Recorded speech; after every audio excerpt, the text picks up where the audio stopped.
bonjour à tous, il est 11h02, donc je vais démarrer ce webinaire. Je vous remercie de votre présence. Alors je vous donne deux, trois petites consignes avant de démarrer.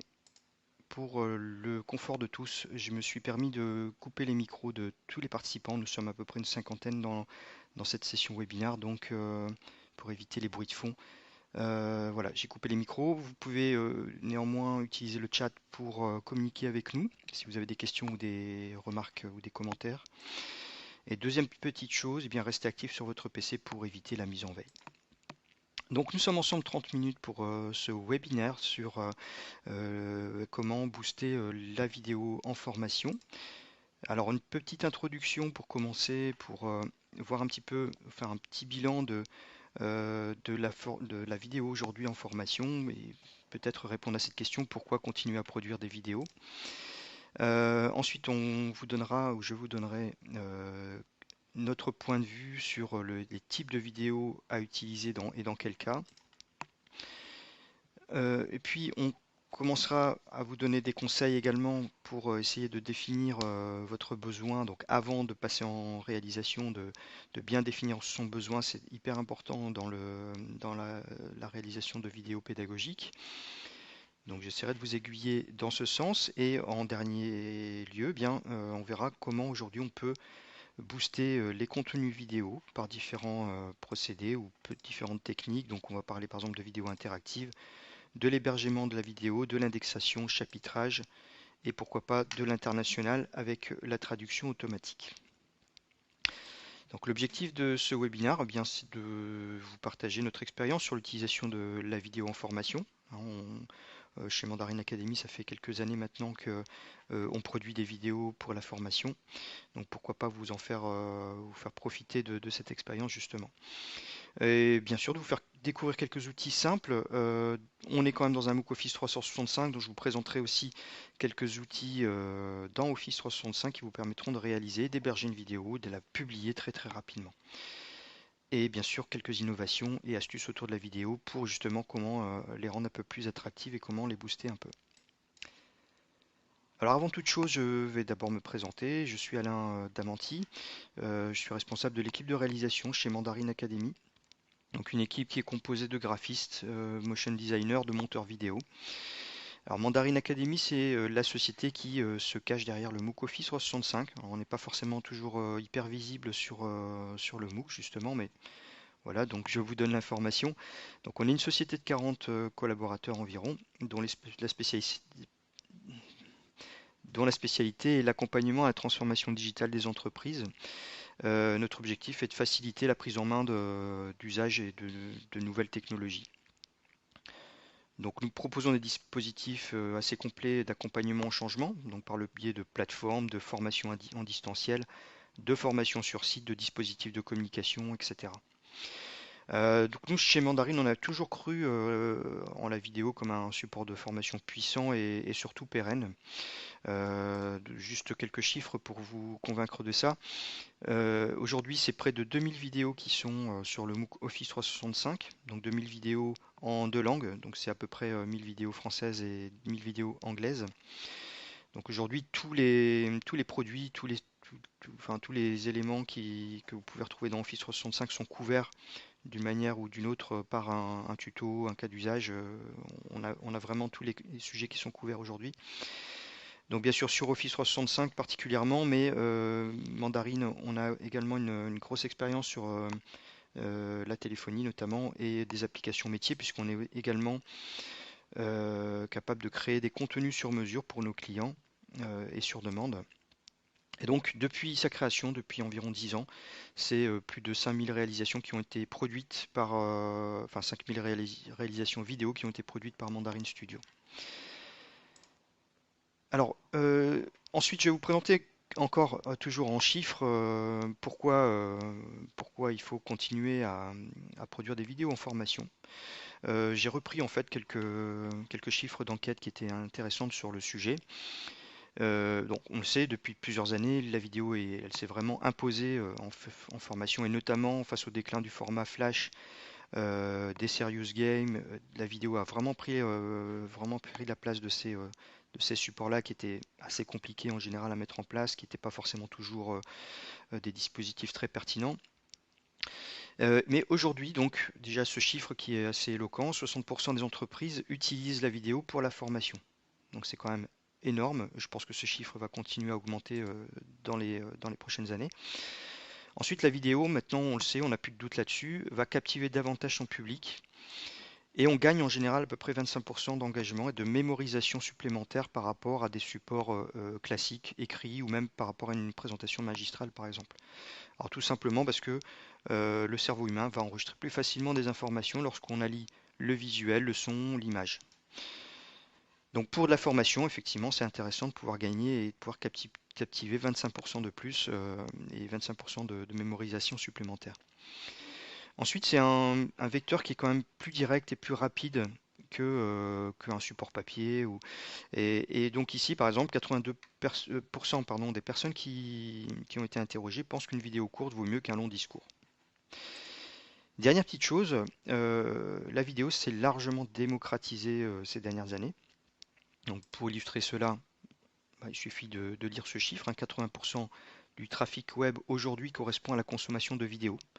Alors même si effectivement c'est en général des fichiers qui sont un peu plus lourds, donc ça va peser un petit peu dans ce chiffre, mais je pense que j'ai pas besoin de vous dire effectivement, de vous convaincre qu'aujourd'hui on est tous captivés par la vidéo, on est tout le temps en train de regarder de la vidéo, que ce soit sur notre smartphone, sur notre PC, que ce soit pour le boulot ou pour le personnel. Alors, il y a pas que la consommation qui s'est démocratisée, il y a également toutes les méthodes de réalisation, parce qu'aujourd'hui, avec un simple smartphone, on peut très facilement avoir une vidéo de qualité. Donc, c'est vraiment passé dans les mœurs. Alors, pour s'en convaincre un petit peu davantage, je vous conseille de regarder, où je fais une petite référence à une publicité de Saint-Maclou qui est assez amusante, dont le slogan est «J'ai vu un tuto». Alors, je ne sais pas si vous la connaissez, mais elle montre en tout cas, même si c'est un petit peu le côté dénigré du tuto, mais elle montre vraiment comment ce média est entré dans les mœurs. Et elle est assez amusante, donc je vous conseille de la regarder.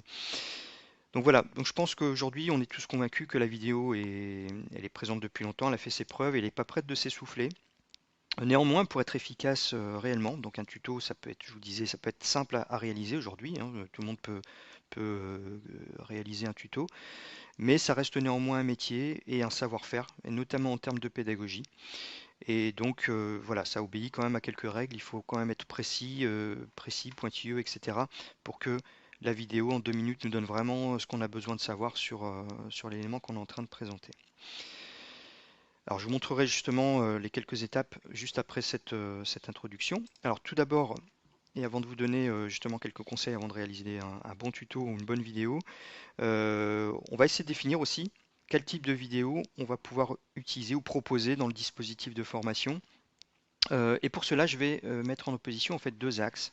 Alors le premier axe, qui va être celui-ci, ça va être l'impact communication d'une vidéo, son coût de réalisation, sa complexité à être réalisée. Et en opposition, on va mettre ici justement la simplicité de réalisation, l'impact pédagogique qu'une vidéo va pouvoir faire ressortir, et le peu de préparation qu'elle va demander.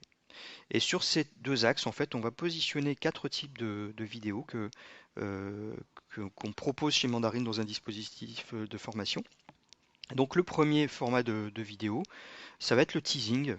Le teasing, c'est la vidéo qui va nous permettre d'annoncer par exemple un projet ou d'annoncer un nouveau produit dans la société. Ou voilà, enfin on est plutôt dans un discours du coup qui va être marketing. On n'est pas là forcément pour faire de la pédagogie. On ne va pas apprendre grand-chose dans ce type de vidéo. Donc l'impact pédagogique va être assez faible. On est plutôt, je vous le disais, dans un discours marketing. On est du coup dans une vidéo où il va falloir faire des efforts d'écriture. Ça se prépare un peu plus que de faire un simple tuto.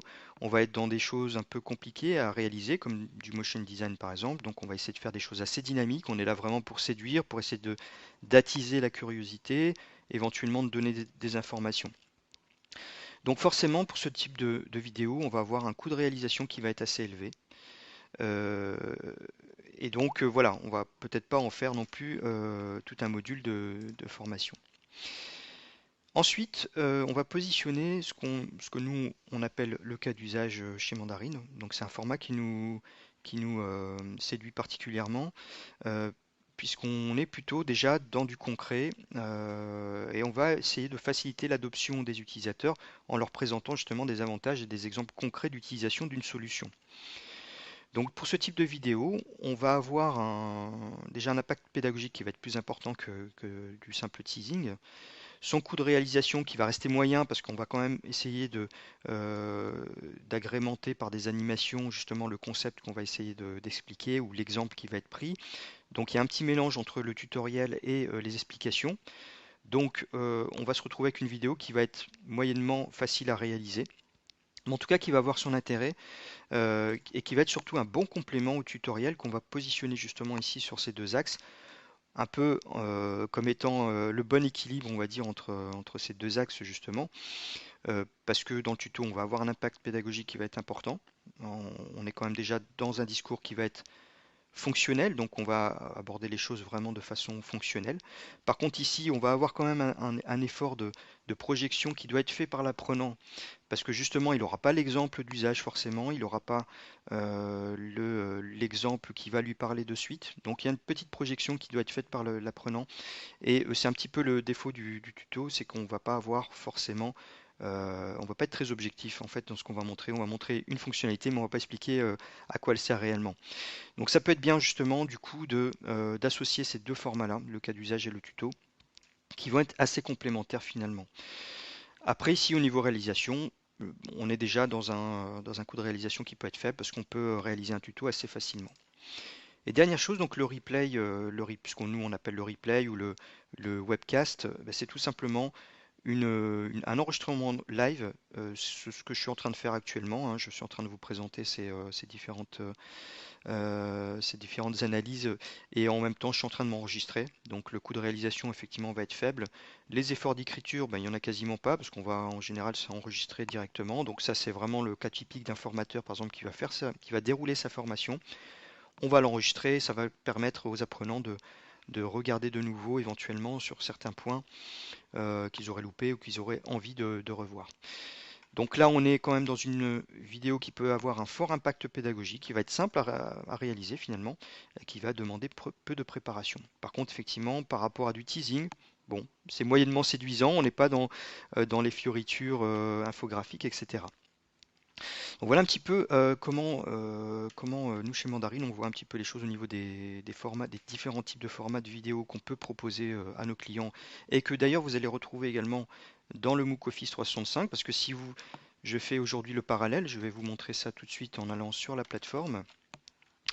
Eh bien on a une vidéo teasing, alors je ne sais pas si vous l'avez déjà vu, mais quand vous êtes en mode déconnecté, si vous allez tout en bas, on a une petite vidéo teasing qui va justement présenter la plateforme de façon un petit peu sexy, un petit peu léchée hein, au niveau des captures d'écran, etc. Donc il y a un petit peu d'infographie. Donc voilà, la vidéo teasing, c'est comme ça qu'on la propose.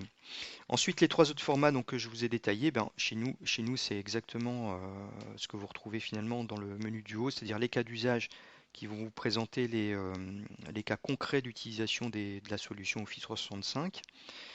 Et à ça, on va associer des tutos qui vont vous donner un petit peu plus les manipulations exactement et précisément. Et le webcast, nous, on va l'intégrer au cours. On voit ça plutôt comme un complément, c'est-à-dire que vous allez suivre une formation avec un formateur à distance. Et éventuellement, si vous n'avez pas pu suivre ou si vous avez envie de revoir, eh bien, dans le cours, on va faire la rediffusion du cours, donc de l'enregistrement du cours. Donc voilà, du coup, on retrouve effectivement ces quatre formats-là que je viens de vous présenter sur le PowerPoint. Donc ensuite, je vous le disais, pour aller plus loin et vous donner quelques clés en fait pour bien penser comment commencer et comment réaliser une vidéo, eh bien, en général, on va commencer par se poser des questions. Donc, je vais vous montrer en trois étapes comment se poser les bonnes questions et dans quel sens on va se les poser. Donc, les premières questions qu'il va falloir se poser, c'est à qui s'adresse le module de vidéo. Alors, le public ciblé, il va falloir le définir. Le niveau du public ciblé également. Le nombre d'apprenants visés, eh bien, ça peut être également une information importante, puisqu'on ne va peut-être pas mettre les mêmes moyens si vous avez 20 personnes à former face à 20 000 personnes, par exemple. On va peut-être mettre un peu plus de moyens. Et ce qui peut être intéressant également, c'est de savoir le temps exactement que ce public va pouvoir consacrer à cette auto-formation. Hein. La vidéo, c'est quand même du e-learning, donc il va falloir mettre un temps de, de visualisation derrière tout ça. Ensuite, la deuxième grosse question, c'est quelle logique pédagogique sera la plus appropriée? Et la grosse question, c'est est-ce que les vidéos vont être utilisées en complément d'autres dispositifs? C'est un peu le cas chez nous sur la plateforme du MOOC, hein, parce que vous avez des cours et des tutos qui sont associés. Donc le cours en webconférence où vous avez vraiment le formateur qui va vous donner des informations sur telle ou telle solution. Et à côté de ça, vous allez pouvoir revisualiser vraiment les points précis que vous souhaitez revoir ou peut-être approfondir grâce au tutoriel. Donc c'est important de savoir si effectivement la vidéo vient en complément d'un autre dispositif. Quel type d'approche veut-on? Donc c'est exactement ce que je vous présentais un petit peu en amont. Est-ce que c'est plutôt sous forme d'usage, donc d'exemple? Est-ce qu'on va plutôt faire un listing fonctionnel? Et là on sera plutôt dans le cas du tuto. Quel cas pratique va-t-on décrire, etc. Donc est-ce qu'on fait du teasing plutôt, de l'adoption? Et donc tout ça, il va falloir le définir aussi avec un expert de la solution. En général, la personne qui va écrire ou qui va réaliser n'est pas forcément l'expert de la solution. Donc ces trois questions-là, on va plutôt les définir avec justement l'expert de la solution. Pour quel type de sujet? Donc ça va également définir peut-être la méthode de capture. Donc est-ce que c'est un logiciel, un matériel ou un concept de vente par exemple ou de management? Donc dans ce cas-là, on ne va pas forcément utiliser les mêmes outils non plus pour réaliser la vidéo. Et troisième grosse question dans cette étape 1, eh bien, quel niveau d'autonomie vise-t-on? Donc ça, c'est une question qui est également assez importante. Je vous prends un exemple. Si on veut faire un module vidéo sur Photoshop et qu'on veut qu'il soit complet, forcément, on n'aura pas le même nombre de vidéos que si on veut simplement faire une petite prise en main de Photoshop. Donc voilà, quel pourcentage de couverture de fonctionnalités on veut donner et quelle profondeur on veut donner à ces vidéos. Donc ça, c'est la première étape. Une fois que vous avez répondu à toutes ces questions, eh bien, vous passez à l'étape 2, qui va être plutôt destinée vraiment au format en lui-même de la vidéo. Donc je vous le disais, le format de la vidéo, est-ce que ça sera un module complet qu'on va granulariser, donc on va découper en X ou X nombre de vidéos. La durée ou les durées des vidéos. Est-ce qu'on va faire une vidéo unique parce que c'est assez court finalement et qu'on va pouvoir peut-être l'expliquer en 2-3 minutes? Ou est-ce qu'au contraire on doit découper tout ça? Est-ce qu'on y ajoute une musique de fond pour dynamiser les choses? Le ton employé pour le discours de la voix off. Donc si par exemple dans votre société vous avez l'habitude de tutoyer vos collaborateurs, bon, dans ce cas-là, dans la vidéo, pourquoi pas continuer à les tutoyer par exemple. L'affichage de sous-titres également aujourd'hui, donc si on vise l'international ou même si c'est uniquement du français, ça peut être intéressant d'avoir le sous-titrage pour pouvoir englober tout le monde et peut-être les malentendants également pour qu'ils puissent suivre le tuto. Et l'international, bien sûr, bah, c'est une question à se poser dès le départ, c'est-à-dire est-ce que cette vidéo, on va la décliner en X langues ou est-ce qu'on va tout simplement la traduire pour avoir du sous-titrage dans les différentes langues. Voilà, donc pour l'étape 2, donc une fois qu'on a défini le format, bien on va pouvoir passer à l'écriture. Ça c'est indéniable, il va falloir réaliser des ateliers, à moins que vous soyez vous-même déjà l'expert de la solution. Définition des grains, donc tout simplement le plan. Et l'écriture du discours, du script, ça c'est indéniable, il va falloir absolument passer par cette étape-là, peu importe le type de vidéo que vous allez réaliser. Alors peut-être pas pour le webcast ou la rediffusion, où on peut effectivement partir comme ça en live pour s'enregistrer. On peut aller jusqu'à l'écriture d'un storyboard si effectivement on est dans des vidéos de teasing, donc même les éléments visuels, on va les décrire dans ce document de référence. Donc c'est également important parce que vous allez gagner du temps en réalisation si vous écrivez les choses. Et également peut-être des préparations d'environnement à capturer ou des décors à filmer par exemple. Et donc à partir de là, eh bien, une fois que vous avez fait tout ça, vous allez pouvoir choisir l'outil de capture et partir tout simplement en réalisation. Alors, donc on est quand même dans un webinar MOOC Office 365, donc ce que je vais faire maintenant, c'est peut-être vous donner quelques informations pour réaliser très rapidement une vidéo grâce aux outils Office 365. Et donc il y a justement des nouveautés par rapport à ça, donc on pouvait déjà faire de la vidéo dans PowerPoint, ça je pense que vous le saviez déjà. Mais on a un nouvel onglet qui va apparaître dans la nouvelle version, donc dans la version 19.04 de PowerPoint. Donc nous, on l'a découvert cette semaine, en fait, hein, pour tout vous dire. Donc ça tombait vraiment à point. Donc dans cet onglet enregistrement que vous allez retrouver dans PowerPoint, Microsoft a rassemblé tous les outils qui permettent de gérer la vidéo. Ce sont des outils qui existaient déjà dans PowerPoint, mais qui étaient un petit peu éparpillés dans les différents onglets. Donc on les a maintenant ici dans un même et seul onglet, pardon. Et on va pouvoir notamment faire de l'enregistrement d'écran par exemple. Donc on peut lancer une capture d'écran très très facilement et très rapidement. On peut enregistrer en tant que diaporama donc, et y ajouter par exemple la vignette de votre caméra pour votre discours. Et ensuite, on va pouvoir exporter en tant que vidéo ou alors directement publier sur Stream, puisqu'on va avoir ce bouton-là qui va nous permettre directement de PowerPoint d'aller publier cette vidéo dans votre Stream, donc l'application qui vous permet d'héberger les vidéos dans Office 365. Donc ça, c'est la première possibilité. Après, il y a une deuxième possibilité qui peut être très simple également, c'est tout simplement de poster votre présentation dans un canal Teams par exemple, et pouvoir mettre à disposition une vidéo que vous auriez fait sur une nouvelle application par exemple, et la diffuser très rapidement au canal de collègues qui seraient intéressés par cette vidéo. Alors je vais peut-être pas aller plus loin, je ne vais pas vous montrer non plus comment utiliser, on n'aura pas le temps ici. Si vraiment ça vous intéresse, vous avez deux cours en fait sur le MOOC qui sont intéressants de connaître dans ce cas-là, si vous voulez faire de la vidéo avec les outils Office 365. Donc le premier cours en fait que j'ai mis ici en lien, c'est un cours sur PowerPoint qui s'appelle Réaliser une présentation proche d'un clip, où justement on va vous parler un petit peu de toutes les fonctionnalités multimédia de PowerPoint. Donc là il y a une session le 30 avril, si ça vous intéresse, inscrivez-vous. Et le deuxième cours, c'est un cours sur l'application Stream, donc qui est l'application d'hébergement de streaming vidéo qui est inclus dans Office 365. Donc là, pareil, vous avez un cours ici en webconférence le 23 avril, donc inscrivez-vous rapidement. On est le 18, donc il y a encore un petit peu de temps. Donc voilà, ça c'était un petit peu pour vous donner quelques billes sur les outils Office 365 qui permettent de créer rapidement de la vidéo. Alors je vais peut-être vous montrer du coup la troisième chose ici qui était le fait de pouvoir poster directement dans Teams eh bien, un enregistrement. Donc ce qu'on a fait un petit test hier avec un collègue. Donc dans un canal, tout simplement, mon collègue a ajouté un onglet. Donc l'onglet, vous allez le chercher ici, vous allez cliquer sur PowerPoint, ça va vous permettre d'aller uploader une présentation. Donc dans cette présentation, on a ajouté en slide 2 la vidéo. Donc on a capturé avec PowerPoint, tout simplement. Donc là, c'était une petite manipulation justement sur Teams, pouvoir donner une manipulation particulière, par exemple, à des collègues ou les informer de quelque chose.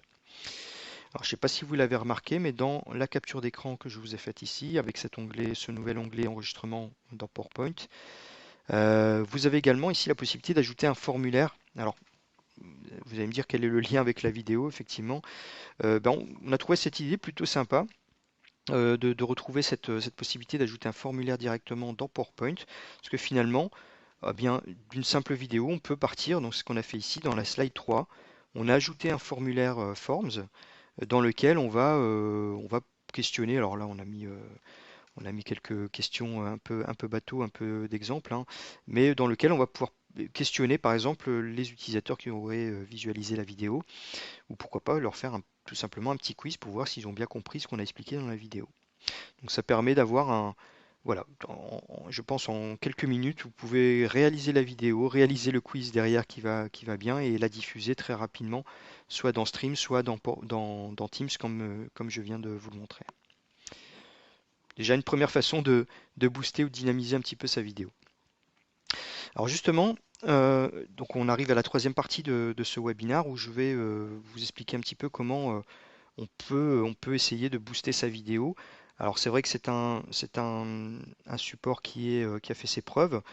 mais qui a quand même quelques inconvénients. Donc le premier, c'est un petit peu l'inactivité de l'apprenant devant la vidéo. Donc en général, on regarde la vidéo, on est un petit peu spectateur, il ne se passe pas forcément grand-chose côté apprenant.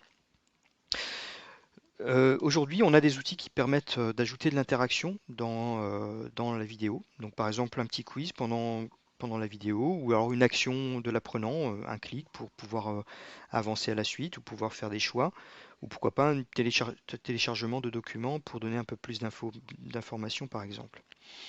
Alors, je vais vous montrer un exemple de vidéo avec un peu d'interaction. Donc, celle-ci, par exemple, donc une vidéo sur Teams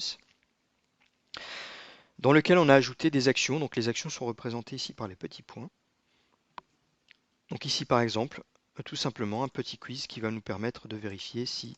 Alors j'avais déjà répondu à ces différentes questions, donc forcément je ne peux pas y répondre de nouveau, mais peu importe, c'est simplement pour vous montrer un petit peu l'exemple. Ici un deuxième quiz, un troisième.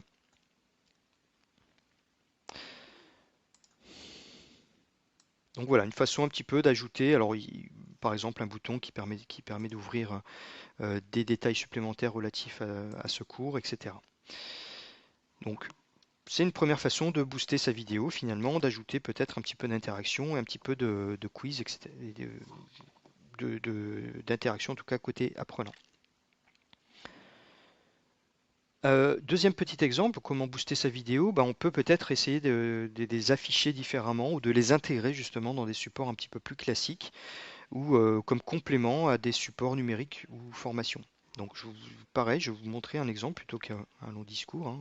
On est un petit peu dans la thématique là. Je vais vous afficher un petit, petite notice de téléphone qu'on a rendu un petit peu plus dynamique grâce justement à l'intégration de vidéos dans les petites bulles d'information. Donc là, sur ce téléphone, on a la possibilité de cliquer, de voir des petites vidéos qu'on a intégrées dans des vignettes. Alors, comme je vous disais, c'est une façon un petit peu originale euh, d'afficher les vidéos qui me semblaient ici intéressantes. Donc là, par exemple, on a la petite manipulation qui va bien pour passer d'un appel à l'autre, qu'on a filmé et qu'on a intégré à ce petit support qui est, bon, ma foi, assez classique.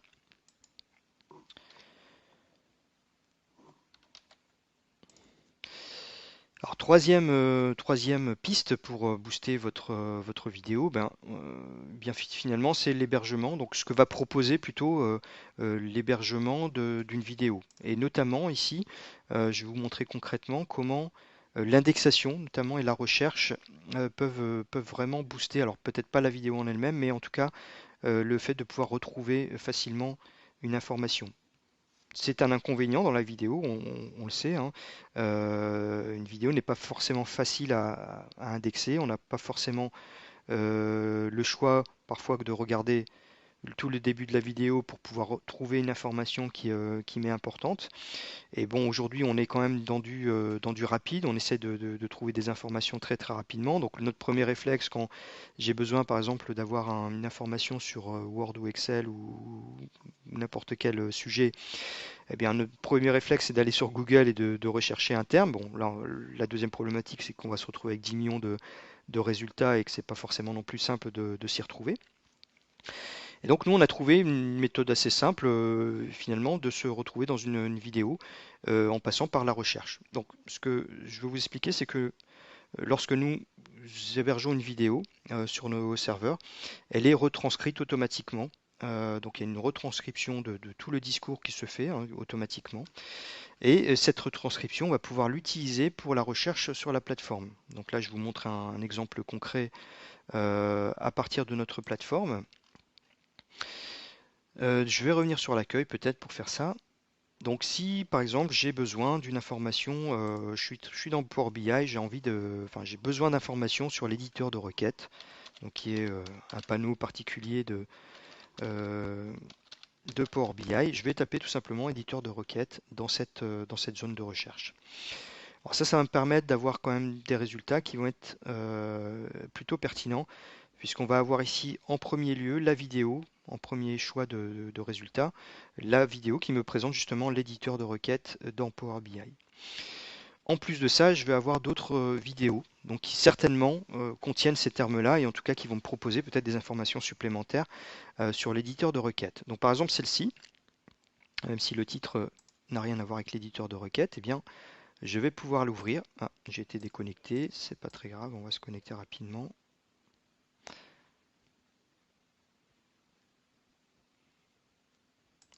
Voilà, je recommence. Excusez-moi pour ce petit couac. Donc je relance ma vidéo.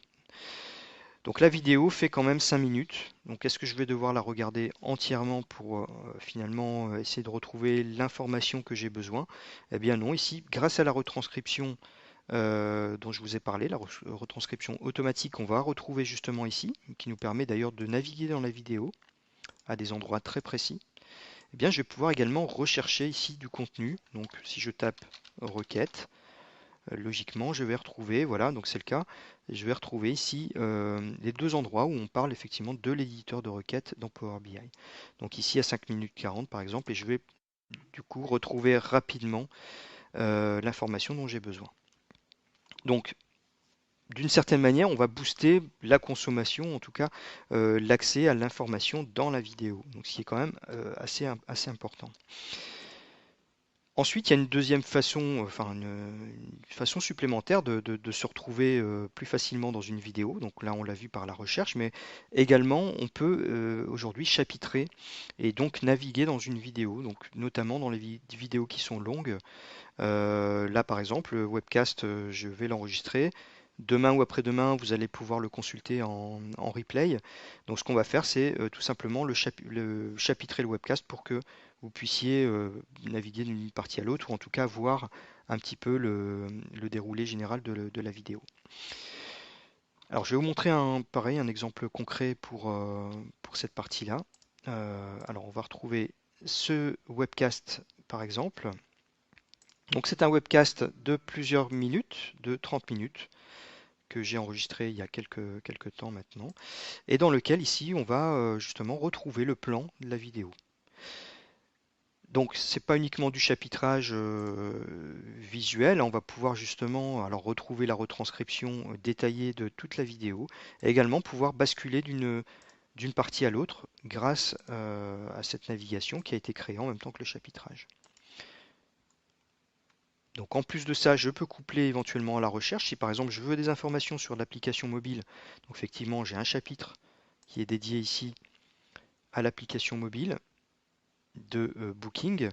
Mais si en plus je veux être sûr de rien louper sur la partie mobile de ce webcast, eh bien je vais pouvoir rechercher les éléments ici pour pouvoir finalement retrouver les fois où le speaker va parler d'application mobile. Voilà, donc chapitrer, naviguer dans la vidéo, ça permet quand même de s'y retrouver très facilement et encore une fois d'accéder à l'information de façon plus détaillée et plus rapide. Dernière petite chose pour booster sa vidéo, ben on peut aussi travailler, avoir à travailler à l'international et donc cette indexation, donc c'est toujours le même principe, hein, le fait de pouvoir ressortir l'indexation, c'est-à-dire tout le script de la vidéo, eh bien ça va permettre également de pouvoir traduire automatiquement cette vidéo. Donc aujourd'hui, on est capable, sur notre plateforme et sur notre système d'hébergement, on est capable de pouvoir traduire en 63 langues disponibles une vidéo. Donc ça s'appuie sur des moteurs ou des algorithmes de chez Microsoft. Donc c'est assez puissant, donc c'est assez bluffant en fait, hein, pour tout vous dire. Euh, alors on sait que ça a quand même encore des défauts parce que c'est de la traduction automatique, mais ça s'améliore de jour en jour et ça devient vraiment très pertinent. Enfin, en tout cas, ça peut éviter des frais énormes de traduction. Donc, si vous avez une vidéo en français, en anglais, eh bien, on peut utiliser ce moteur de traduction automatique. Et au moins, ça vous donne l'opportunité de proposer à des utilisateurs à l'étranger. Donc, si par exemple vous avez, je sais pas, une poignée d'utilisateurs en Espagne ou ailleurs, ça permet quand même de leur proposer du contenu dans leur langue et à moindre coût. Donc, je vais vous montrer également un exemple de traduction automatique ou au moins de savoir comment ça peut fonctionner. Alors, on va prendre ici. Donc, j'ai repris ce webcast sur Booking. Donc, à la base, c'est du français. J'ai demandé déjà la traduction en 2 langues à la plateforme. Donc, ici, l'anglais, par exemple. et également l'italien. Donc il me suffit de cliquer ici, de demander de traduire le script dans une nouvelle langue. Donc on part du français et là je veux aller vers l'espagnol par exemple. Et il suffit de choisir et en 2-3 minutes, donc là si je vous disais c'était une vidéo à peu près de 30 minutes et même je pense que ça va prendre moins de 2-3 minutes, le script en espagnol va être généré automatiquement par la plateforme. Voilà, donc là c'est fait, je vous disais, hein, quelques secondes même.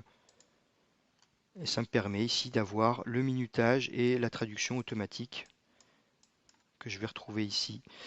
Et si je retourne sur ma vidéo, je vais retrouver le sous-titrage que j'ai créé en anglais, en italien et en espagnol. Donc voilà, nous arrivons à la fin de ce webinaire. Donc j'espère que je vous aurai convaincu de continuer ou de vous mettre à produire ou à réaliser de la vidéo pour la formation. En tout cas, je vous remercie d'avoir participé et je vous dis à très bientôt dans un autre webinaire, peut-être du MOOC Office 365. Une très bonne journée à tous. Au revoir.